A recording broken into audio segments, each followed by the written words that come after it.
My dear students, my dear friends, and my dear brothers and sisters, once again I welcome to all of you in Dr. Yash Chandra online classes.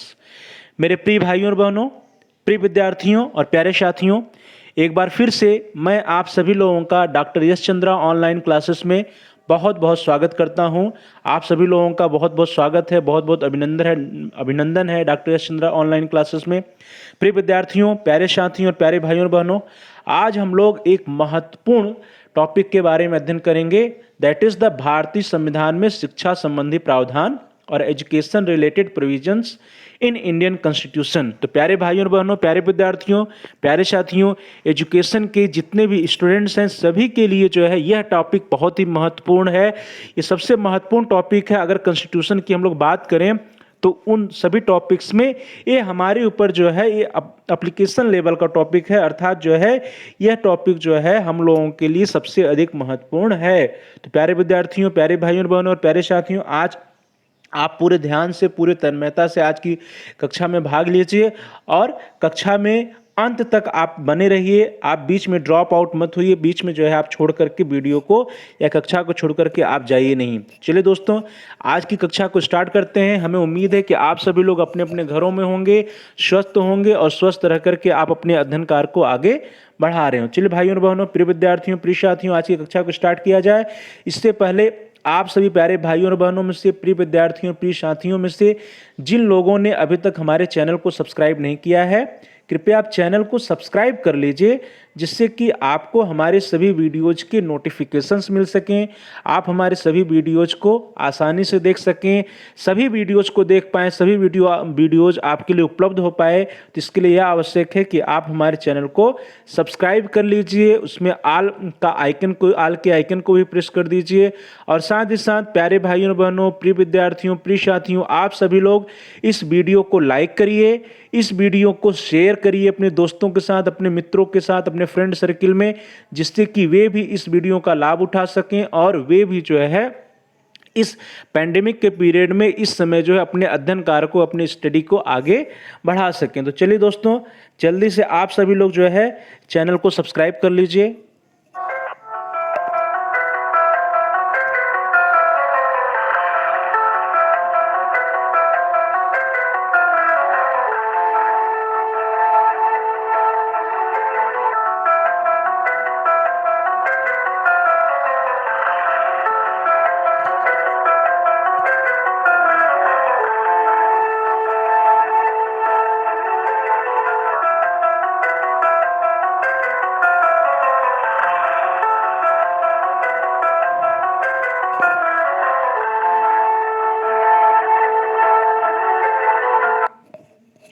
चलिए दोस्तों, मेरे प्यारे भाइयों बहनों, प्रिय विद्यार्थियों, प्रिय साथियों, आज की इस महत्वपूर्ण कक्षा को स्टार्ट किया जाए।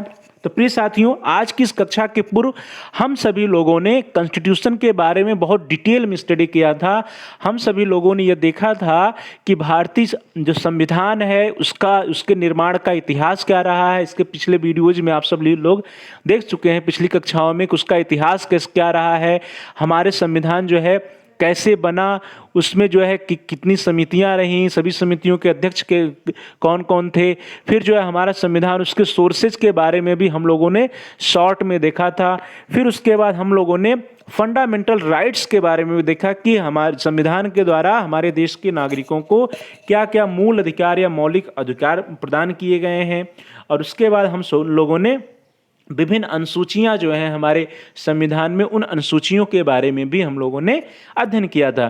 प्रिय विद्यार्थियों, जब हम लोग अनुसूचियों के बारे में अध्ययन कर रहे थे तो वहां पर एक महत्वपूर्ण जो है अनुसूची के बारे में अध्ययन कर रहे थे, जिसमें हम लोगों ने देखा था कि वहां पे कुछ जो है केंद्र सूची या संघ सूची के सब्जेक्ट्स होते हैं, कुछ राज्य सूची के सब्जेक्ट्स होते हैं और कुछ जो है समवर्ती सूची के सब्जेक्ट्स होते हैं।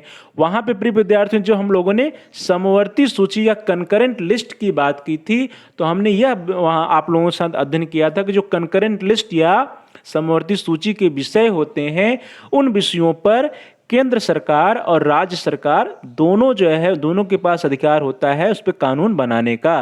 परंतु जो है यदि किसी एक ही विषय पर केंद्र और राज्य दोनों कानून बनाती है तो जो केंद्र का कानून होता है वही लागू होता है। तो प्यारे भाइयों और बहनों, प्यारे विद्यार्थियों, अब जो सबसे महत्वपूर्ण बात आती है वह यह बात है कि जो हमारा शिक्षा है, एजुकेशन है, वह भी कहाँ है, वह भी जो कंकरेंट लिस्ट है, जो समवर्ती सूची है हमारे कॉन्स्टिट्यूशन की, हमारे संविधान की, उसी समवर्ती सूची के अंतर्गत ही हमारा शिक्षा आता है। अर्थात एजुकेशन जो है वो कंकरेंट लिस्ट का सब्जेक्ट है, वो समवर्ती सूची का विषय है। इसलिए जो एजुकेशन है, शिक्षा है, शिक्षा के विषय में हमारी सेंट्रल गवर्नमेंट और स्टेट गवर्नमेंट दोनों जो है रूल्स बना सकती हैं, दोनों नियम कानून बना सकते हैं। तो प्यारे भाइयों और बहनों, प्यारे विद्यार्थियों, प्यारे साथियों, आप सभी लोग याद रखिएगा कि जो हमारा एजुकेशन या शिक्षा है, जो शिक्षा का विषय है या एजुकेशन जो है वह जो है हमारे कॉन्स्टिट्यूशन की कंकरेंट लिस्ट में आता है, समवर्ती सूची में आता है। और यह प्रश्न अधिकांशतः कॉम्पिटिटिव एग्जाम्स में सामान्यतः पूछ लिए जाते हैं कि शिक्षा जो है किस लिस्ट का सब्जेक्ट है। तो प्रिय विद्यार्थियों, प्यारे भाइयों और बहनों, आप हम लोग हमेशा याद रखिए कि एजुकेशन क्या है, कंकरेंट लिस्ट का सब्जेक्ट है। चलिए आगे बढ़ते हैं। अब जब एजुकेशन कंकरेंट लिस्ट का सब्जेक्ट है तो वहां पर हमारी देश की जो सेंट्रल गवर्नमेंट है और स्टेट गवर्नमेंट है, सबके पास अधिकार होता है कि इसमें जो है कानून बना सकें, इस पे जो है नियम कानून बना सके और उनका अनुपालन करवा सके। अपने अपने स्टेट के अकॉर्डिंग भी स्टेट्स को छूट रहती है कि वहाँ की जो आवश्यकताएं होती हैं, जो स्थानीय आवश्यकताएं होती हैं, उसके आधार पर भी वो एजुकेशनल प्रोविजंस में कुछ सुधार कर सकते हैं। तो प्यारे भाइयों और बहनों, आज हम लोग देखेंगे कि एजुकेशनल रिलेटेड प्रोविजंस जो है इंडियन कॉन्स्टिट्यूशन में क्या क्या है, हमारे भारतीय संविधान में शिक्षा संबंधी प्रावधान कौन कौन से हैं। प्यारे भाइयों और बहनों, जब हम लोगों ने फंडामेंटल राइट्स देखा था तो वहाँ पर भी हम लोगों ने कई अनुच्छेदों के बारे में अध्ययन किया था, तो वहाँ पर भी थोड़ा बहुत इसका डिस्कशन हुआ है। अब हम लोग आज की कक्षा में टू द पॉइंट्स देखेंगे कि एजुकेशन के फील्ड्स में क्या क्या जो है प्रावधान किए गए हैं कॉन्स्टिट्यूशन में। चलिए दोस्तों आगे बढ़ते हैं। सबसे पहले जो है फर्स्ट ऑफ ऑल शिक्षा का अधिकार या राइट टू एजुकेशन। तो प्रिय विद्यार्थियों, शिक्षा का अधिकार या राइट टू एजुकेशन के बारे में आप सभी लोगों ने सुना है। ऐसा कोई नहीं होगा आप लोगों से जिसने राइट टू एजुकेशन या शिक्षा के अधिकार के बारे में नहीं सुना हो। तो प्यारे भाइयों और बहनों, प्यारे विद्यार्थियों, जो शिक्षा का अधिकार है वो अनुच्छेद 21A अर्थात 21 क के तहत है। और इस अधिकार के तहत आप सभी लोग जान रहे हैं कि राज्य जो है 6 से 14 वर्ष की आयु के समस्त बच्चों के लिए निःशुल्क तथा अनिवार्य शिक्षा देने की ऐसी रीत में जो राज्य विधि द्वारा आधारित करे उपलब्ध करेगा। तो प्रिय विद्यार्थियों, ये तो रहा राइट टू एजुकेशन। और यह जो राइट टू एजुकेशन प्यारे विद्यार्थियों, यह 86 जो संशोधन हुआ, 86वां जो संशोधन हुआ था, 86वें संशोधन के द्वारा जो है राइट टू एजुकेशन लागू होता है। और इसके पहले जो है यह जो 45 जो धारा संख्या 45 थी उसमें रहता था। तो प्रिय विद्यार्थियों, इस तरह से यह स्पष्ट हुआ कि हमारे देश में 86वां संविधान संशोधन के द्वारा 86 जो संविधान का संशोधन हुआ 86वां, तो 86वें संविधान संशोधन के द्वारा जो है जो 2002 में किया गया राइट टू एजुकेशन एक्ट लागू होता है प्रिय विद्यार्थियों। और इस एक्ट के तहत अनुच्छेद 21A के तहत जो है राज्य जो है हमारे देश के 6 से 14 वर्ष की आयु के समस्त बच्चों के लिए निःशुल्क और अनिवार्य शिक्षा अर्थात फ्री एंड कंपल्सरी एजुकेशन की व्यवस्था करेगा।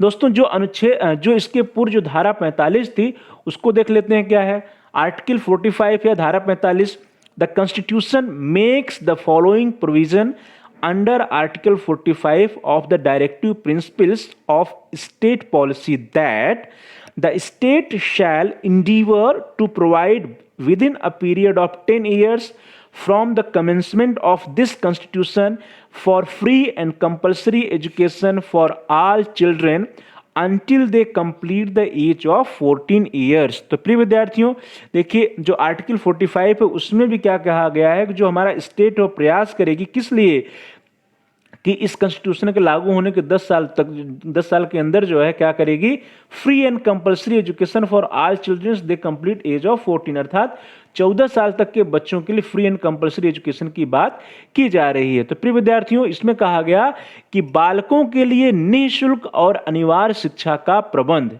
ध्यान दीजिएगा दोस्तों, निःशुल्क और अनिवार्य शिक्षा या फ्री एंड कंपल्सरी एजुकेशन, बालकों के लिए निःशुल्क और अनिवार्य शिक्षा का प्रबंध राज्य इस संविधान के आरंभ से 10 वर्ष की अवधि के भीतर सभी बालकों को 14 वर्ष की आयु पूरी करने तक निःशुल्क और अनिवार्य शिक्षा देने के लिए उपबंध का प्रयास करेगा। तो दोस्तों, और ये जो उपबंध था इसमें 2002 में परिवर्तन हुआ, जिसमें फिर राइट टू एजुकेशन एक्ट लागू होता है। तो प्यारे विद्यार्थियों, जो धारा 45 है या राइट टू एजुकेशन एक्ट है, दोनों क्या कह रहा है? दोनों कह रहा है कि हमारे देश के जो 6 से 14 वर्ष के बालक हैं, जो 6 से 14 वर्ष के बच्चे हैं, उन सभी बच्चों को फ्री एंड कंपल्सरी एजुकेशन देने का प्रावधान किया गया है। जो राज्य है, गवर्नमेंट है, सरकार है, वो जो है फ्री एंड कंपल्सरी एजुकेशन देने का प्रावधान करेगी। तो प्रिय विद्यार्थियों, आप सभी लोग जान रहे हैं कि इस समय हमारे देश में आरटीआई जो है, राइट टू एजुकेशन आरटीई जो है लागू हो चुका है, और इसके तहत आप सभी लोग जान रहे हैं सर्व साक्षरता अभियान चलाया जा रहा है। जो जितने गवर्नमेंट्स स्कूल हैं, बेसिक या परिषदीय स्कूल हैं, सभी विद्यालयों में फ्री एंड कंपल्सरी एजुकेशन सभी छात्रों को दी जा रही है। वहाँ पे प्रवेश पूरी तरह से निःशुल्क है, और उसके साथ साथ भी सर्व शिक्षा अभियान के तहत ढेर सारी जो है सुविधाएं छात्रों को विद्यालय में दी जाती हैं, जिससे कि वे विद्यालय की तरफ अट्रैक्ट हों और विद्यालय में अधिक से अधिक आएँ। चलिए दोस्तों, आगे बढ़ते हैं। Second one is the education of minorities या अल्पसंख्यक वर्ग की शिक्षा। अब हम लोग देखेंगे कि माइनॉरिटीज के लिए या अल्पसंख्यक वर्गों की शिक्षा के लिए हमारे कॉन्स्टिट्यूशन या संविधान में क्या प्रावधान है। तो प्रिय विद्यार्थियों, प्यारे भाइयों और बहनों, जो हमारे कॉन्स्टिट्यूशन का आर्टिकल 30 है, article 30 of Indian constitution relates to certain cultural and educational rights to establish and administer educational institution। तो प्रिय विद्यार्थियों, जो आर्टिकल 30 है वह जो है किससे संबंधित है? That is cultural and educational right से संबंधित है। अर्थात अनुच्छेद 30 जो है संस्कृत और शिक्षा संबंधी अधिकारों से संबंधित है, और यह कहता है कि शिक्षा संस्थाओं की स्थापना और प्रशासन करने का अल्पसंख्यक वर्गों को अधिकार प्रदान करता है। अर्थात प्यारे विद्यार्थियों, जो अनुच्छेद 30 है हमारे संविधान का, वह जो है अल्पसंख्यक वर्गों को शिक्षा संस्थाओं की स्थापना करने और उसके प्रशासन करने का अधिकार उनको प्रदान करता है। अनुच्छेद 30 के अंतर्गत कल्चरल एंड एजुकेशनल राइट्स की बात की गई है, संस्कृत और शिक्षा संबंधी अधिकारों की बात की गई है, और उन्हीं अधिकारों में जो माइनॉरिटी संस्थान है, ऐसे शिक्षा संस्थानों को जो है अल्पसंख्यक वर्गों को यह अधिकार दिया गया है कि वे जो है अपने हिसाब से एजुकेशनल इंस्टीट्यूशन की स्थापना कर सकते हैं और उसका प्रशासन कर सकते हैं। प्रिय विद्यार्थियों, जो आर्टिकल 30 है उसमें कहा गया है कि all minorities whether based on religion और language shall have the right to establish and administer educational institution of their choice. तो प्रिय विद्यार्थियों, जो आर्टिकल 30 का फर्स्ट पार्ट है, कह रहा है कि जितने भी माइनॉरिटीज हैं, चाहे वो धर्म के आधार पर माइनॉरिटीज हो या भाषा के आधार पर, अर्थात minorities whether based on religion या लैंग्वेज, उन सभी के पास राइट है, अधिकार है कि वे जो है एजुकेशनल इंस्टीट्यूशन अपनी चॉइस का जो है उसकी स्थापना कर सकें और उसका प्रशासन कर सकें। तो प्रिय विद्यार्थियों, all minorities whether based on religion और language have the rights to establish and administer educational institution of their choice। तो यह तो था 30 का 1। और 30 के सेकंड की बात करें हम लोग विद्यार्थियों, तो सेकंड में कहा गया है the state shall not in granting aid to educational institution discriminates against any educational institution on the ground that it is under the management of minority whether based on religion or language। प्यारे विद्यार्थियों, प्रिय भाइयों और बहनों, जो article 30 का second part है, इसमें यह कहा गया है कि जो हमारा सरकार है, गवर्नमेंट है, स्टेट है, वह जो है किसी भी माइनॉरिटी संस्थान, चाहे वो भाषा के आधार पर माइनॉरिटी हो या धर्म के आधार पर माइनॉरिटी हो, ऐसे किसी भी अल्पसंख्यक संस्थानों के साथ किसी भी प्रकार का कोई डिस्क्रिमिनेशन नहीं करेगी। कोई भी भेदभाव जो है उनको सहायता प्रदान करने में, ऐड प्रदान करने में किसी भी प्रकार की कोई भी डिस्क्रिमिनेशन या भेदभाव नहीं किया जाएगा। तो प्रिय विद्यार्थियों, आर्टिकल 30 कह रहा है कि कोई भी अल्पसंख्यक वर्ग अपनी पसंद का शैक्षिक संस्था चला सकता है और सरकार उससे अनुदान में किसी भी तरह का कोई भी भेदभाव नहीं करेगी। तो प्रिय विद्यार्थियों, यदि हम लोग जो है आर्टिकल 30 के पॉइंट्स को देखें तो उससे यह स्पष्ट होता है कि हमारे संविधान में अल्पसंख्यक वर्गों को, माइनॉरिटीज जो कम्युनिटी है, चाहे वो लैंग्वेज बेस्ड माइनॉरिटीज कम्युनिटी हो या रिलीजन बेस्ड माइनॉरिटीज कम्युनिटीज हो, सबके लिए जो है शिक्षा के प्रावधान किए गए हैं। उनको ये अधिकार प्रदान किया गया है कि वे अपनी जो है अपनी चॉइस के अकॉर्डिंग जो है एजुकेशन इंस्टीट्यूशन की स्थापना करें, उसका प्रशासन करें, और सरकार जो है इनके साथ किसी भी प्रकार का कोई भी भेदभाव या डिस्क्रिमिनेशन नहीं करेगा। प्रिय विद्यार्थियों, अब चलिए आगे बढ़ते हैं हम लोग। Next one is the language safeguard या भाषागत सुरक्षा। अब हम लोग देखेंगे कि भाषागत सुरक्षा के संबंध में हमारे कॉन्स्टिट्यूशन, हमारे संविधान में क्या क्या प्रावधान किए गए हैं। तो प्यारे भाइयों और बहनों, प्रिय विद्यार्थियों, प्रिय साथियों, ध्यान दीजिएगा। जो हमारे संविधान का आर्टिकल 29 है या अनुच्छेद 29 है, वह अल्पसंख्यक वर्गों के हितों का संरक्षण करता है। तो प्रिय विद्यार्थियों, यह कहता है any section of citizen residing in the territory of India और any part of thereof having a distinct language, script और कल्चर और its own shall have the right to conserve the same. तो प्रिय विद्यार्थियों, ये क्या कह रहा है? जो अनुच्छेद 29 है, अनुच्छेद 29 प्यारे विद्यार्थियों कह रहा है आर्टिकल 29 कि any section of the citizens residing the territory of India of any part there having distinct language, script, culture of its own shall have the right to conserve it. अर्थात जो भी अल्पसंख्यक वर्ग हैं उनको अपनी भाषा का, अपनी लिपि का और अपनी संस्कृति का कंजर्वेशन करने की, सुरक्षा करने की, उसको सुरक्षित रखने का पूरा अधिकार हमारे संविधान के द्वारा प्रदान किया जाता है। तो प्रिय विद्यार्थियों, प्यारे भाइयों और बहनों, प्यारे साथियों, कोई भी अल्पसंख्यक वर्ग, चाहे वो रिलीजन के बेस्ड पर हो, चाहे वो लैंग्वेज के बेस्ड पे हो, सभी के लिए यह हमारे कॉन्स्टिट्यूशन में, संविधान में प्रावधान है कि सभी अल्पसंख्यक वर्ग अपनी भाषा या लैंग्वेज, स्क्रिप्ट या लिप तथा कल्चर या संस्कृति की सुरक्षा कर सकते हैं, उसको सुरक्षित रखने का उनके पास अधिकार है। प्रिय विद्यार्थियों, आर्टिकल 29 जो सेकंड पार्ट है वो कहता है कि no citizen shall be denied admission into any educational institution maintained by the state और receiving aid out of the state funds on grounds only of religion, race, caste, language or any of them। तो प्रिय विद्यार्थियों, जो अनुच्छेद 29 का second part है वह कह रहा है कि केवल भाषा, जात, धर्म और संस्कृत के आधार पर उसे किसी भी सरकारी शैक्षिक संस्था में प्रवेश से नहीं रोका जाएगा।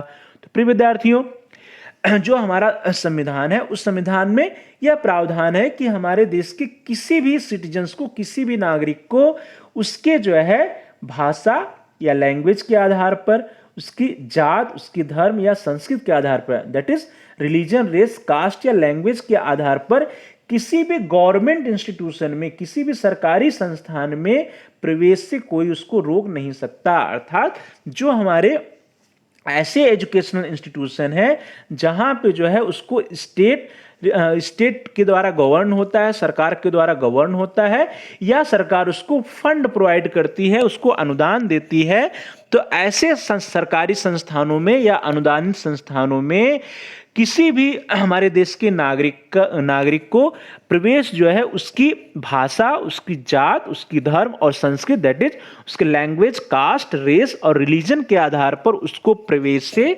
वंचित नहीं किया जा सकता, उसको प्रवेश से नहीं रोका जा सकता। तो दोस्तों, यह तो था हमारे अनुच्छेद 29(2) की बातें, जिससे यह सिद्ध होता है कि भाषागत जो भी हमारे देश में विभिन्नताएं हैं, उन विभिन्नताओं का संरक्षण हमारा जो कॉन्स्टिट्यूशन है, जो हमारा संविधान है, वो करता है कि भाषा के आधार पर किसी भी प्रकार का कोई भी भेदभाव एजुकेशन के फील्ड में किसी के साथ नहीं किया जाएगा। चलिए दोस्तों, आगे बढ़ते हैं। The next point is fourth one is the education of weaker sections. तो प्रिय विद्यार्थियों, प्यारे भाइयों बहनों, अब हम लोग देखेंगे कि हमारे समाज के जो वीकर सेक्शंस हैं, जो कमजोर वर्ग के लोग हैं, जो दलित समुदाय है, जो पिछड़े वर्ग हैं, उन लोगों के लिए हमारे कॉन्स्टिट्यूशन में क्या प्रावधान किए गए हैं कि उनको हम जो है वीकर सेक्शन से जो सामान्य सेक्शन है, सामान्य लोगों के साथ जो है उन लोगों को बराबर उनको लाया जा सके। तो प्रिय विद्यार्थियों, article 15, 17 and 46 safeguard the educational interest of the weaker section of the Indian community, that is socially and educationally backward classes of citizens and scheduled castes of and scheduled tribes। तो प्रिय विद्यार्थियों, जो हमारे संविधान का आर्टिकल 15 है, 17 है और 46 है, इसके द्वारा जो हमारे देश के वीकर सेक्शंस हैं, weaker section of the Indian community है, अब हम वीकर सेक्शन जो कह रहे हैं, वीकर सेक्शन से अभिप्राय है कि वे सामाजिक रूप से पिछड़े हों या शैक्षिक रूप से पिछड़े हों, अर्थात socially and educationally backward classes, अर्थात सामाजिक और शैक्षिक दृष्टि से पिछड़े वर्गों, और साथ ही साथ हमारे देश के जो शेड्यूल कास्ट या अनुसूचित जात तथा शेड्यूल ट्राइब्स या अनुसूचित जनजात के वर्ग हैं, जो दलित समुदाय के नागरिक हैं, ऐसे नागरिकों के लिए उनकी जो है एजुकेशन की सुरक्षा जो है हमारे संविधान के आर्टिकल 15, 17 और 46 के द्वारा की जा रही है।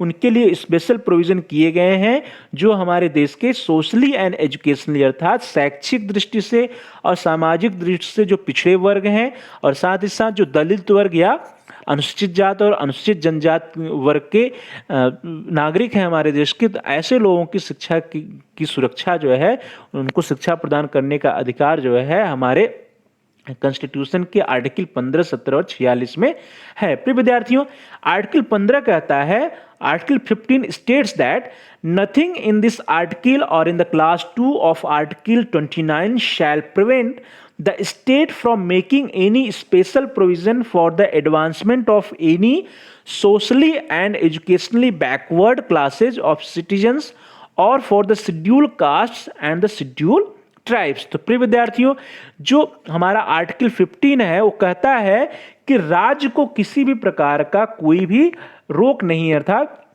29 shall prevent the state from making any special provision, अर्थात जो हमारा देश है, हमारा जो राज्य है, जो हमारी गवर्नमेंट है, उसके पास ये अधिकार है कि वह हमारे देश की जो सोशली और एजुकेशनली बैकवर्ड क्लास के लोग हैं या शेड्यूल कास्ट और शेड्यूल ट्राइब्स के लोग हैं, ऐसे लोगों के विकास के लिए स्पेशल प्रोविजन किया जाए, उनको विशेष अधिकार दिया जाए और विशेष अधिकार देकर के इनको आगे बढ़ाने का प्रयास किया जाए। तो हमारे संविधान में जो हमारी गवर्नमेंट है, हमारी सरकार है, उनको जो है उनके ऊपर किसी भी प्रकार की रोक टोक नहीं है, बल्कि उनको यह अधिकार दिया गया है कि जो educationally and socially backward citizens हैं हमारे देश के, और साथ ही साथ शेड्यूल ट्राइब्स और शेड्यूल कास्ट के लिए स्पेशल प्रोविजन बनाए, उनको जो है उनको विशेष सुविधाएं प्रदान करें, उनके लिए विशेष जो है नियम कानून बना करके उनको आगे बढ़ाने का या उनकी शिक्षा को सुनिश्चित करने का जो है प्रावधान किया जाए। प्रिय विद्यार्थियों, जो हमारे कॉन्स्टिट्यूशन का अनुच्छेद 17 है, 17 है, इसके बारे में आप लोगों ने पढ़ा था। इस अनुच्छेद 17 के द्वारा जो छुआछूत या अस्पृश्यता होता है, उस अस्पृश्यता का अंत कर दिया गया है। अस्पृश्यता या छुआछूत के उन्मूलन के समाप्ति की घोषणा अनुच्छेद 17 में की गई है, और इसका किसी भी रूप में इसका पालन क्या है, निषेध है।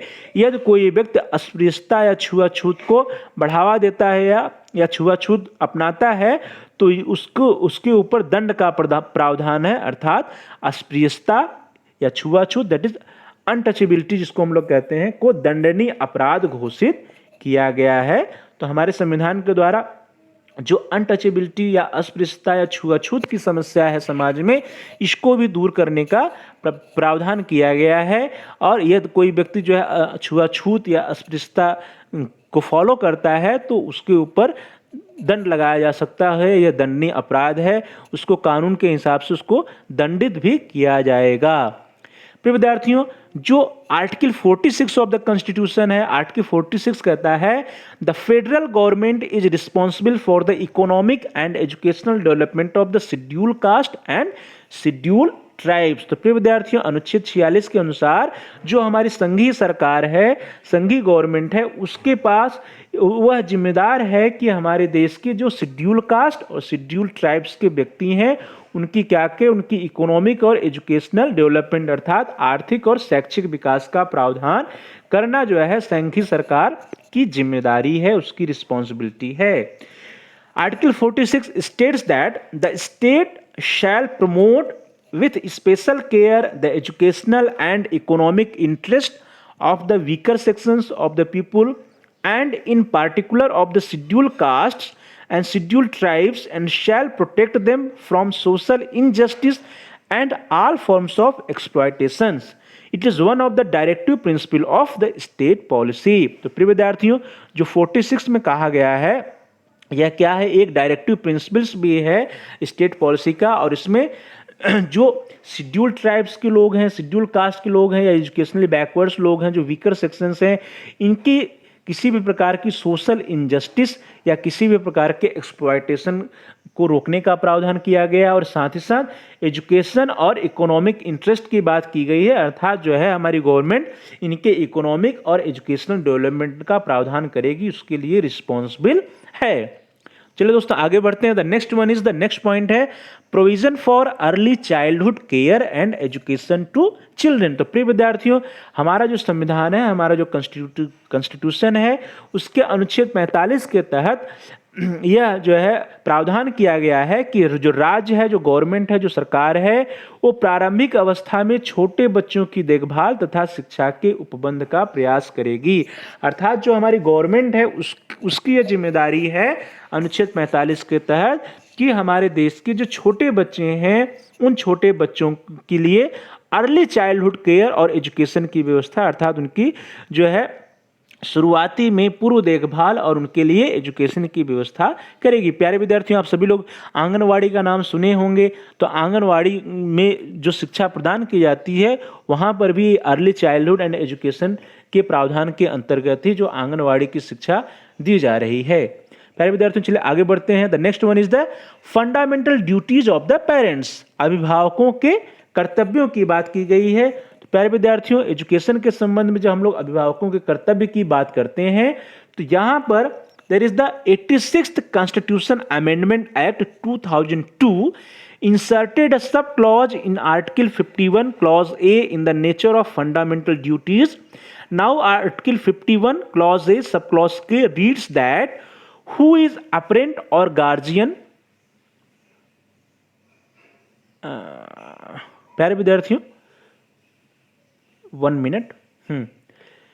Now article 51 clause A sub clause K reads as who is a parent. यहाँ दोस्तों थोड़ा सा गड़बड़ी है। a parent मतलब who is a parent or guardian to provide opportunities for education to his child or as the case may be wards between the age 16 and 14 years। अर्थात 6 से 14 वर्ष के छात्रों के लिए, 6 से 14 वर्ष के बच्चों के लिए उनकी शिक्षा का प्रावधान करना, उनके शिक्षा के अवसर को प्रदान करना गार्जियंस का या माता पिता का कर्तव्य होता है। प्रिय विद्यार्थियों, सरदार स्वर्ण सिंह समिति की अनुशंसा पर संविधान के 42वें संशोधन जो कि 1976 में किया गया, इसके द्वारा नागरिकों के मौलिक कर्तव्यों को संविधान में जोड़ा गया था और इसे रसिया से लिया गया था, इसे रूस से मौलिक कर्तव्यों को लिया गया था। तो प्रिय विद्यार्थियों, जो 42 अमेंडमेंट था, 42वां संशोधन था सन 1976 में सरदार स्वर्ण सिंह समिति की जो अनुशंसा के ऊपर जो जोड़ा गया था मौलिक कर्तव्य को, इसे रसिया से लिया गया था, रूस से लिया गया था।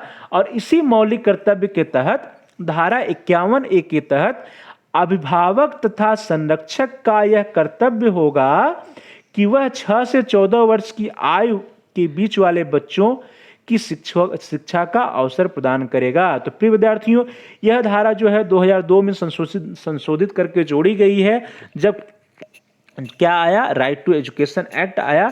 और इसमें क्या कहा गया कि जो हमारे गार्जियंस होंगे, जो संरक्षक होंगे, जो पेरेंट्स होंगे या माता पिता होंगे, उनका यह कर्तव्य होगा कि वह 6 से 14 वर्ष की आयु वाले बच्चों को शिक्षा के अवसर प्रदान करेंगे, उन्हें एजुकेशनल अपॉर्चुनिटीज प्रदान करेंगे।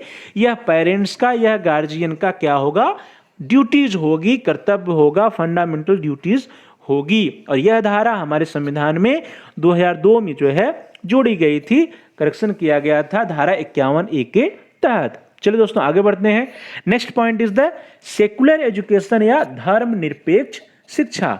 अब प्यारे भाइयों और बहनों, प्रिय विद्यार्थियों, प्रिय साथियों, अब हम लोग देखेंगे कि धर्मनिरपेक्ष शिक्षा या सेकुलर एजुकेशन के लिए हमारे कॉन्स्टिट्यूशन या हमारे संविधान में क्या क्या प्रावधान हैं। चलिए दोस्तों आगे बढ़ते हैं प्यारे विद्यार्थियों, प्यारे भाइयों और बहनों।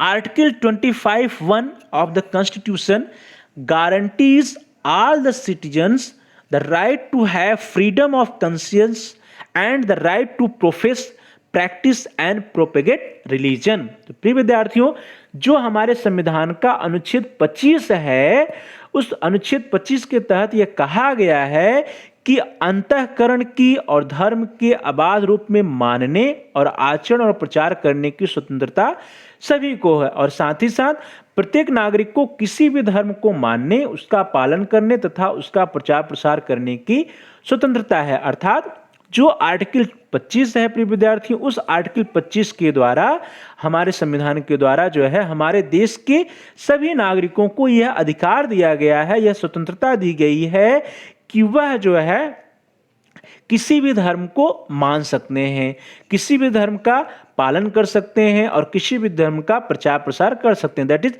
Right to profess, practice and propagate the religion. अर्थात हमारे देश के सभी नागरिकों को किसी भी धर्म को मानने, उसका प्रचार प्रसार करने, उसका पालन करने की पूरी तरह से स्वतंत्रता है। जब उनको पूरी तरह से स्वतंत्रता है तो फिर उनके लिए एजुकेशन के फील्ड में भी स्वतंत्रताएं दी गई हैं। तो चलिए दोस्तों आगे हम लोग देखते हैं धर्मनिरपेक्ष शिक्षा या सेकुलर एजुकेशन में जो आर्टिकल 21 है, अनुच्छेद 28 है प्रिय विद्यार्थियों।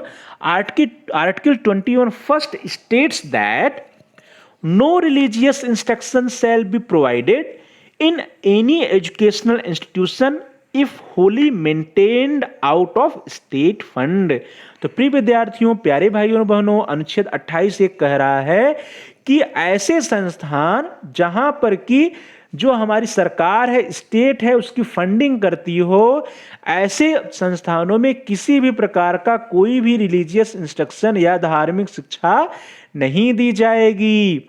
तो प्रिय विद्यार्थियों, प्यारे भाइयों और बहनों, आर्टिकल 28 एक कह रहा है, अनुच्छेद 28 कह रहा है कि राज्य विधि से पूर्णतः पोषित किसी शिक्षा संस्थान में कोई भी धार्मिक शिक्षा प्रदान नहीं की जाएगी। अर्थात ऐसे शैक्षिक संस्थान जहां जो कि राज्य विधि से पोषित है, अर्थात जहां पे गवर्नमेंट या तो डायरेक्टली वो गवर्नमेंट इंस्टीट्यूशन है या गवर्नमेंट एडेड है, गवर्नमेंट अनुदानित है, सरकार उसको फंड देती है, तो ऐसे संस्थाओं में किसी भी प्रकार की कोई भी धार्मिक शिक्षा नहीं दी जाएगी। तो प्रिय विद्यार्थियों, प्यारे भाइयों और बहनों, जो आर्टिकल 28 है वो इस तरह से यह सुनिश्चित करता है कि धर्म के आधार पर या किसी भी प्रकार की धार्मिक शिक्षा जो है सरकारी शैक्षिक संस्थानों में या सरकार के द्वारा फंडित या अनुदानित शैक्षिक संस्थानों में किसी भी प्रकार की कोई भी धार्मिक शिक्षा नहीं दी जाएगी। प्यारे विद्यार्थियों, प्यारे भाइयों और बहनों, जो धारा 28(2) है, आर्टिकल 28(2) वो कहता है कि article 28 second states that nothing in clause 1 shall apply to an educational institution which is administered by the state but has been established under any endowment or trust which requires that religious instruction shall be imparted to such institution। प्रिय विद्यार्थियों, यदि संस्था किसी trust द्वारा संचालित हो जिसके प्रावधानों के अनुसार धार्मिक शिक्षा देने की बाध्यता हो और वह राज्य द्वारा संचालित की जाती हो, तो ऐसी संस्था को धारा 28(1) के प्रावधानों की अनिवार्यता से मुक्त रखा गया है। तो प्रिय विद्यार्थियों, पहले तो बात आई 28(1) में कि किसी भी प्रकार की धार्मिक शिक्षा जो है नहीं प्रदान की जाएगी सरकारी संस्थानों में, परंतु दोस्तों ऐसे संस्थान जो कि किससे संचालित हो, यदि कोई संस्थान जो है किसी संस्था के द्वारा, किसी ट्रस्ट के द्वारा संचालित किए जा रहे हैं, अर्थात कोई संस्थान जो है किसी इंडाउमेंट या किसी ट्रस्ट के द्वारा चलाए जा रहे हों और जिसके प्रावधान जब उस संस्था जो है, जो इंस्टीट्यूशन या शैक्षिक संस्थान की स्थापना ही कर रहा हो और उनके प्रावधानों में धार्मिक शिक्षा देने की बाध्यता हो, अर्थात वो उनको जो है धार्मिक शिक्षा देने की बाध्यता हो, वे जो है संस्थान धार्मिक शिक्षा देने के लिए खोले ही गए हों, तो ऐसे संस्थानों को जो है, जो धारा 28(1) के प्रावधान है उनसे मुक्त रखा गया है।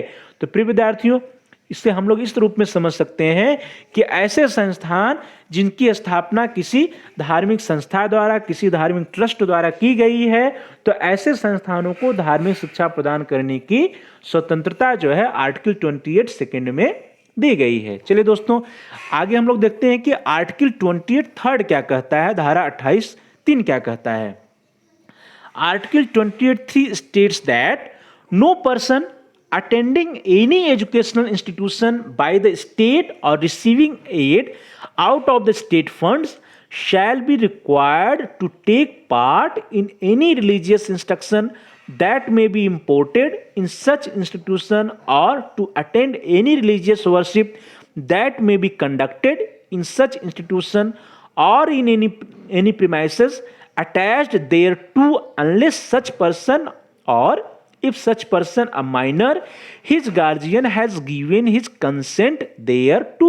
प्रिय विद्यार्थियों, जो 28(3) है आर्टिकल धारा, यह कह रहा है कि राज्य विधि से पूर्णतः पोषित शिक्षण संस्थान अपने विद्यार्थियों को किसी धार्मिक अनुष्ठान में लेने या किसी धर्मोपदेश को बलात् सुनने हेतु बाध्य नहीं करेगा।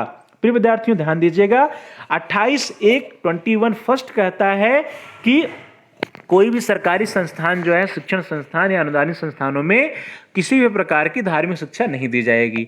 28 का जो 2 है वो कुछ संस्थानों को जो किसी ट्रस्ट के द्वारा संचालित हो, ऐसे संस्थानों को जिसके ट्रस्ट के द्वारा संचालित हो और वहां पे धार्मिक शिक्षा देना अनिवार्य हो, तो उनको धार्मिक शिक्षा प्रदान करने की छूट देता है। परंतु प्यारे विद्यार्थियों, प्यारे भाइयों बहनों और प्यारे साथियों, ध्यान दीजिएगा कि जो 28(3) है, 28(3) जो कहता है कि ऐसे संस्थान जो राज्य विधि से पूर्णतः पोषित हैं, ऐसे शिक्षण संस्थान, उसमें जो है यदि मान लीजिए कि किसी भी धार्मिक अनुष्ठान या धार्मिक शिक्षा देने का प्रावधान है, तो ऐसे भी संस्थान जो है अपने यहाँ के जो विद्यार्थी हैं, ऐसे विद्यार्थियों को धार्मिक अनुष्ठानों में भाग लेने के लिए या किसी भी धर्मोपदेश में सम्मिलित होने के लिए, उसको सुनने के लिए उनको फोर्स नहीं कर सकता है, उनके ऊपर किसी भी प्रकार का दबाव नहीं डाल सकता। अर्थात यदि बच्चे सहमत हो, बच्चों के गार्जियन सहमत हो,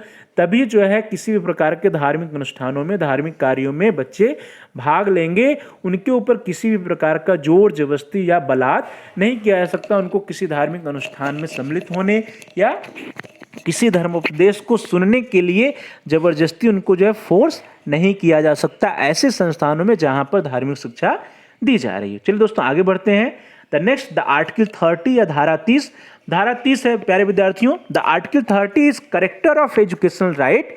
it guarantees in absolute terms the right of linguistic and religious minorities to establish and administer educational institution of their choice and at the same time claims grants in aid without any discrimination based upon religious or language। प्यारे विद्यार्थियों, जो धारा 30 है वो कहता है कि शिक्षा संस्थाओं की स्थापना और प्रशासन करने का अल्पसंख्यक वर्गों को अधिकार है और कोई भी अल्पसंख्यक वर्ग अपनी पसंद का शैक्षिक संस्था चला सकता है और सरकार उससे अनुदान में किसी भी तरह का कोई भी भेदभाव नहीं करेगी। अर्थात दोस्तों, जो आर्टिकल 30 है वह माइनॉरिटीज को, अल्पसंख्यक वर्गों को अधिकार प्रदान करता है कि वह कोई भी एजुकेशनल एडमिनिस्ट्रेशन जो उसकी स्थापना कर सकते हैं, उसका प्रशासन एजुकेशन इंस्टीट्यूशन का कर सकते हैं और उनको किसी भी प्रकार का ग्रांट देने में हमारी जो गवर्नमेंट हो कोई भी डिस्क्रिमिनेशन या भेदभाव उसकी लैंग्वेज के आधार पर या उसकी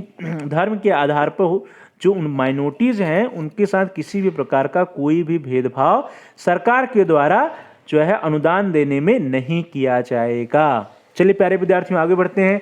now the 8th point is the equality of opportunity in educational institution. शैक्षिक अवसरों में अवसर की समानता की बात हम लोग करेंगे कि हमारे कॉन्स्टिट्यूशन में क्या क्या प्रावधान है। तो प्रिय विद्यार्थियों, article 29 second, the constitution of India provides equal opportunities in education for all individual without any kind of discrimination whatsoever. This article has given the right to seek admission to any educational institution maintained by the state or receiving aid out of the state funds without having regard to their religion, race, caste, language or any of them. प्रिय विद्यार्थियों, article 29(2) provides no citizen shall be denied admission into any educational institution maintained by the state or receiving aid out of state funds or government only of religion, race, caste, language or any of. प्रिय विद्यार्थियों, केवल भाषा, जात, धर्म और संस्कृत के आधार पर किसी भी सरकारी शैक्षिक संस्था में प्रवेश से नहीं रोका जाएगा। तो प्रिय विद्यार्थियों, जो ये हमारा आर्टिकल 29(1) और आर्टिकल 29(2) है, इसके आधार पर हम लोग कह सकते हैं कि हमारी जो कॉन्स्टिट्यूशन है, जो संविधान है, वे सभी लोगों के साथ जो है इक्वल अपॉर्चुनिटीज की बात करता है, अर्थात it provides equal opportunity in education for all individual, बिना किसी भेदभाव के, विदाउट एनी डिस्क्रिमिनेशन। इसके अनुसार प्यारे विद्यार्थियों, भाषा, जात, धर्म और संस्कृत के आधार पर किसी भी सरकारी या शैक्षिक संस्था में प्रवेश से किसी भी नागरिक को नहीं रोका जा सकता है। प्रिय विद्यार्थियों, चलिए आगे बढ़ते हैं। The next one is the instruction in mother tongue. अब हम लोग बात करेंगे, जो 9th पॉइंट है, कि जो इंस्ट्रक्शन हो, जो शिक्षा का माध्यम हो, मातृभाषा में हो, इसका जो प्रावधान जो है हमारे संविधान में किया गया है। The article 26(1) states any section of citizens residing in the territory of India और any part thereof having a distinct language, script or cultures of its own shall have the right to conserve the same. दोस्तों यहाँ देखिए, उसके conservation की बात की जा रही है, अर्थात अनुच्छेद 26 के अंतर्गत धार्मिक संस्थाओं की स्थापना करने, उनका रख रखाव करने, धर्म संबंधी अपने स्वयं के मामलों का निपटारा करने, जायदाद को प्राप्त करने और उसका प्रबंध करने, धार्मिक शिक्षा देने और अपनी भाषा या लिपि तथा संस्कृत आदि का संरक्षण करने की स्वतंत्रता प्रदान की जाती है। तो दोस्तों, अनुच्छेद जो 26 है वह अपनी भाषा को संरक्षित करने की स्वतंत्रता प्रदान करता है। तो प्रिय विद्यार्थियों, article 350A directs it shall be endeavour of every state in it shall the endeavour it shall the होगा दोस्तों, it shall the endeavour of every state and every local authority to provide adequate facility for instruction in the mother tongue at the primary stage of education to children belonging to linguistic minority groups. तो प्यारे विद्यार्थियों, ध्यान दीजिए कि जो अनुच्छेद 350A या article 350A है, वो कह रहा है कि मातृभाषा को प्राथमिक शिक्षा सुविधाएं उपलब्ध कराने का दायित्व राज्य व स्थानीय प्रशासन का होगा। अर्थात जो है राज्य या स्थानीय प्रशासन जो है, जो प्राइमरी एजुकेशन को मातृभाषा या मदर टंग में, जो मातृभाषा होती है उसमें जो है प्रदान किया जाना चाहिए। प्राइमरी एजुकेशन या प्राथमिक शिक्षा को जो है मदर टंग या मातृभाषा में प्रदान करने का जो अधिकार है वो 350A आर्टिकल 350A के तहत हमारे देश के नागरिकों को प्राप्त है। और इस 350 अनुच्छेद के द्वारा ही हमारे देश के विभिन्न भाषा के जो नागरिक हैं, जो वे अपनी अपनी भाषा में जो है प्राथमिक शिक्षा देने के लिए अपने बच्चों को, अपने छात्रों के लिए उनके पास अधिकार है और इसके द्वारा वे अपनी भाषा का संरक्षण भी करते हैं। चलो दोस्तों, आगे बढ़ते हैं। Next one is the promotion of Hindi. जो हमारी हिंदी भाषा है, इसकी जो प्रमोशंस के लिए क्या क्या हमारे संविधान में प्रावधान है, इसको देखते हैं। The Indian Constitution makes provision for the development and promotion of Hindi as national language. Article 351 enjoins the Union the duty to promote the spread of Hindi language. प्यारे भाइयों, जो हमारा संविधान है, हमारे संविधान में हिंदी भाषा का विकास और उसको एक राष्ट्रीय भाषा के रूप में करने का प्रावधान किया गया है। जो आर्टिकल 351 है वो कहता है कि it promotes the spread of Hindi language. Article 351 Hindi भाषा के विकास का उसको जो है प्रोत्साहन देने का प्रावधान करता है। Hindi accepted as the official language of India as laid down by the constitution in following words. जो हिंदी भाषा है उसको जो है हमारे देश की ऑफिशियल लैंग्वेज, हमारे भारत की ऑफिशियल लैंग्वेज का उसको जो है महत्व दिया गया है, उसको ऑफिशियल लैंग्वेज माना गया है। इसलिए आप देखते होंगे प्यारे विद्यार्थियों की कोई भी यदि ऑफिशियल नोटिस होती है तो वह हिंदी और इंग्लिश दोनों में होती है। जो इंग्लिश जहाँ होता है वहाँ पर हिंदी भी होता है। तो हमारे जो भाषा हिंदी भाषा जो है, हिंदी भाषा को ऑफिशियल लैंग्वेज भी माना गया है। प्रिय विद्यार्थियों, ये कहता है कि it shall be the duty of the union to promote the spread of Hindi language, to develop it so that it may serve as a medium of expression of all the elements of composite culture of India। अर्थात जो हमारी government होगी उसकी ये जिम्मेदारी होगी कि हिंदी भाषा का विकास करे, हिंदी भाषा को क्या करे, ऑफिशियल भाषा माने, और साथ ही साथ हिंदी भाषा में लोगों को एक्सप्रेस करने के लिए, अभिव्यक्त करने के लिए, और हमारी संस्कृत जो है उस संस्कृत को बनाए रखने के लिए, एक कंपोजिट कल्चर का विकास करने के लिए यह आवश्यक है कि हम हिंदी भाषा का विकास करें, हिंदी को प्रोत्साहित करें। In practice Hindi is already largely in use as a link language for the country. आप सभी लोग दोस्तों जान रहे होंगे कि हमारे देश में हिंदी भाषा का प्रयोग बहुत अधिक हो रहा है, हिंदी भाषा को प्रोत्साहन भी मिल रहा है, और हिंदी भाषा को हम लोग एक link language of the country के रूप में भी देखते हैं। कहने का यह अभिप्राय है कि हमारे देश में जो हिंदी भाषा वो एक लिंक लैंग्वेज या कड़ी भाषा के रूप में भी कार्य कर रहा है। हमारे देश के चाहे जिस राज्य के नागरिक हों, सभी देश के जो नागरिक हैं, चाहे वो जिस राज्य के, वे सभी लोग थोड़ा बहुत हिंदी जानते हैं, थोड़ा बहुत हिंदी सीखते हैं, और इसीलिए जो हिंदी भाषा जो है वो लिंक लैंग्वेज के रूप में भी काम कर रही है। The educational system should contribute to the acceleration of this process in order to facilitate the movement of students and teachers and to strengthen the national unity। प्यारे विद्यार्थियों, हमारे देश की राष्ट्रीय एकता को बनाए रखने के लिए, उसको और मजबूत करने के लिए यह आवश्यक है कि हमारी गवर्नमेंट जो है हिंदी भाषा का प्रोत्साहन करे, हिंदी भाषा के प्रचार प्रसार और विकास के लिए अधिक से अधिक कार्य करे, जिससे कि पूरे देश में जो है हमारे जो छात्र हैं और जो अध्यापक हैं वे कहीं भी जाकर के शिक्षण अधिगम का कार्य कर सकें, वे शिक्षा प्राप्त कर सकें, टीचर्स टीचिंग का कार्य कर सकें, और जिससे कि यदि हिंदी भाषा को भी प्रोत्साहन मिलेगा तो वे देश के किसी भी भाग में जाकर के वे शिक्षण अधिगम में भाग ले सकते हैं। उनका जो मूवमेंट है पूरे देश के विभिन्न भागों में वह बना रहेगा। तो इसके लिए आवश्यक है कि हिंदी भाषा का विकास गवर्नमेंट के द्वारा अधिक से अधिक किया जाए।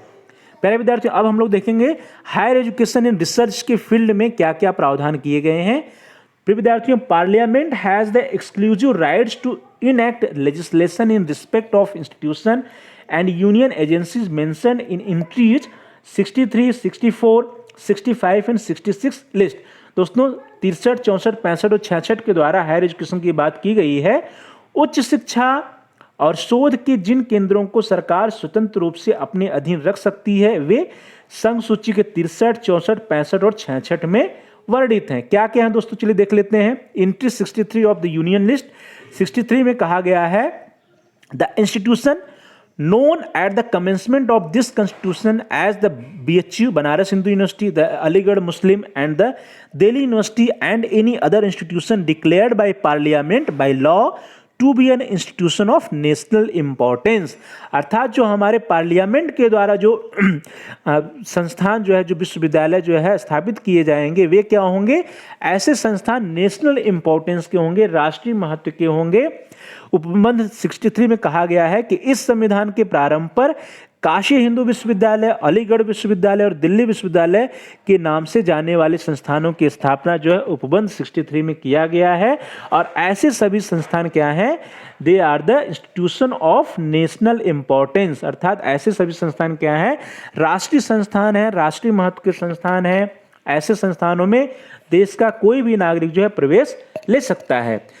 अनुच्छेद 371 के अनुसरण में स्थापित विश्वविद्यालय संसद द्वारा विधि द्वारा राष्ट्रीय महत्व की घोषित की गई कोई भी अन्य संस्था हो सकती है। अर्थात 371 में जो है राष्ट्रीय महत्व की किसी भी संस्था की बात की गई है कि राष्ट्रीय महत्व की कोई भी संस्था विश्वविद्यालय जो है संसद द्वारा वित्त द्वारा जो है उनकी स्थापना की जाएगी।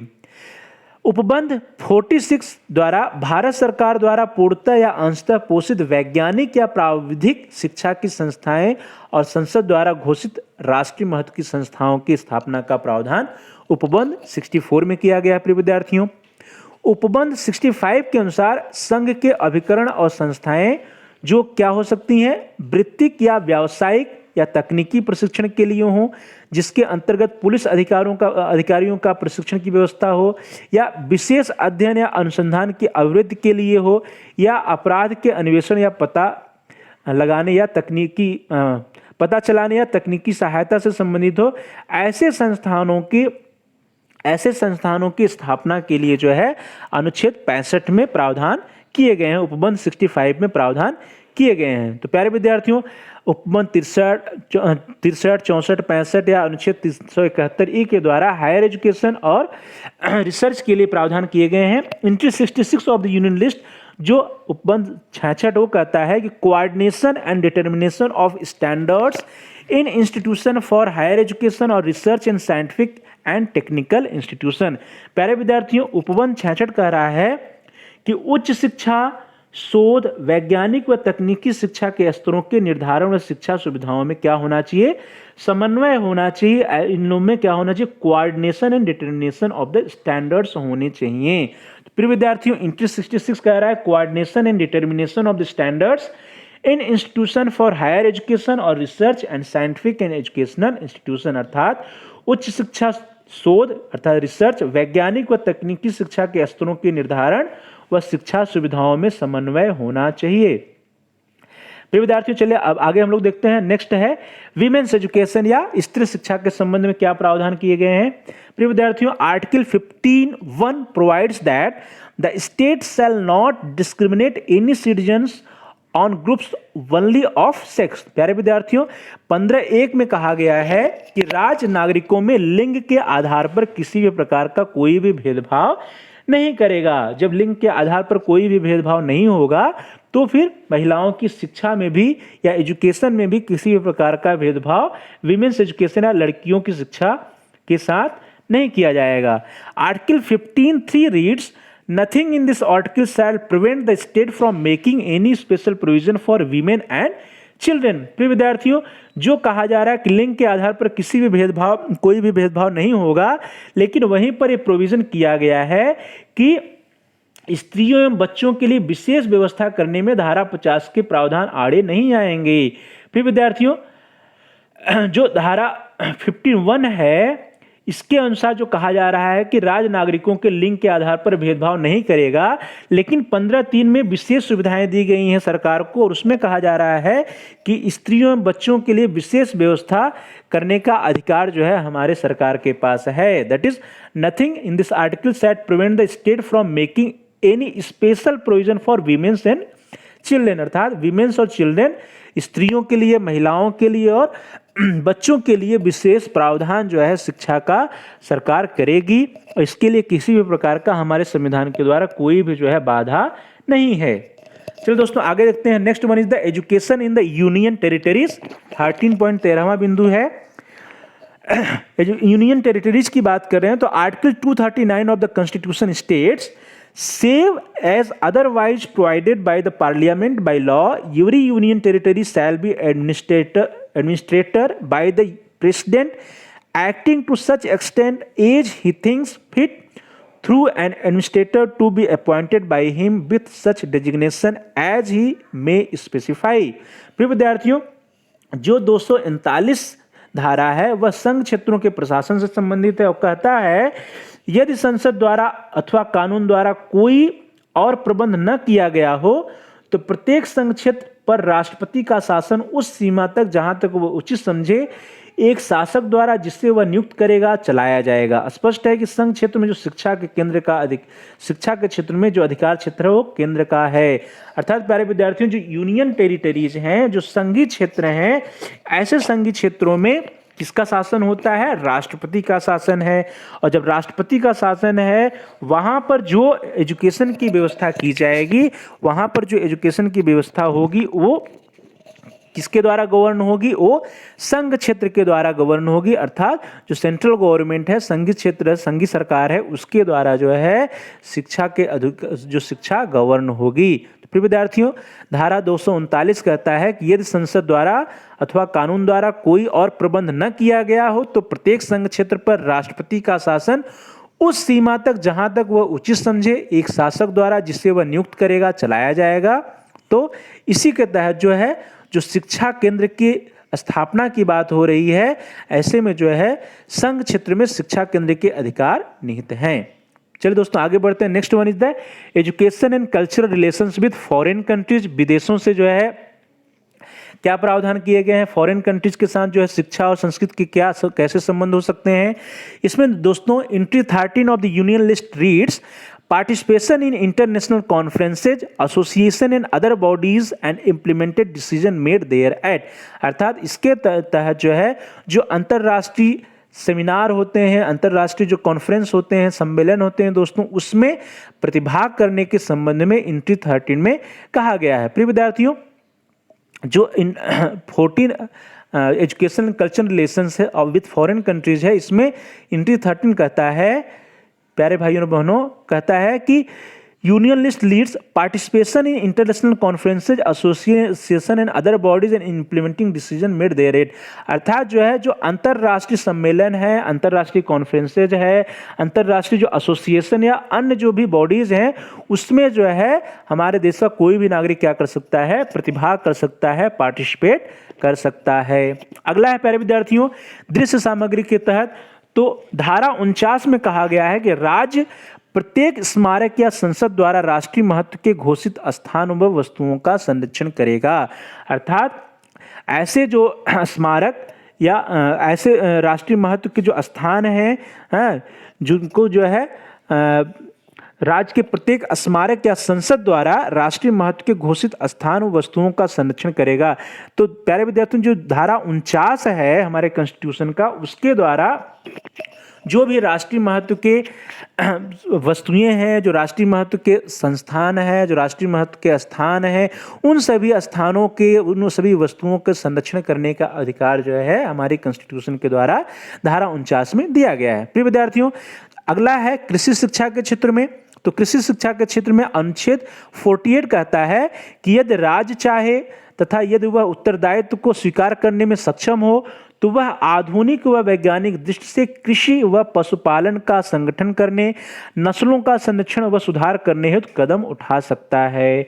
अर्थात प्यारे विद्यार्थियों, अनुच्छेद 48 के द्वारा हमारी संविधान में राज्य को, सरकार को यह छूट दी गई है कि वह जो है कृषि व पशुपालन के क्षेत्र में, अर्थात कृषि शिक्षा या पशुपालन शिक्षा के क्षेत्र में पशुपालन का संगठन करने, नस्लों का संरक्षण करने, सुधार करने और आधुनिक व वैज्ञानिक दृष्टि से कृषि शिक्षा के लिए वह जो है कोई भी कार्य कर सकता है, कोई भी नियम कानून ला सकता है, उसके लिए उसके पास पूरा पूरा अधिकार है। अर्थात अनुच्छेद 48 के अनुसार यदि राज्य चाहे तथा यदि वह उत्तरदायित्व को स्वीकार करने में सक्षम हो, अर्थात राज्य चाह रहा हो, करना चाह रहा हो और वह एबल भी हो, सक्षम भी हो, तो वह आधुनिक व वैज्ञानिक दृष्टि से कृषि, अर्थात आधुनिक और वैज्ञानिक दृष्टि से कृषि को प्रोत्साहित करने में और साथ ही साथ पशुपालन का संगठन करने और नस्लों का संरक्षण और सुधार करने हेतु अपने देश, अपने राज्य में या पूरे देश में जो है वह कदम उठाने के लिए पूरी तरह से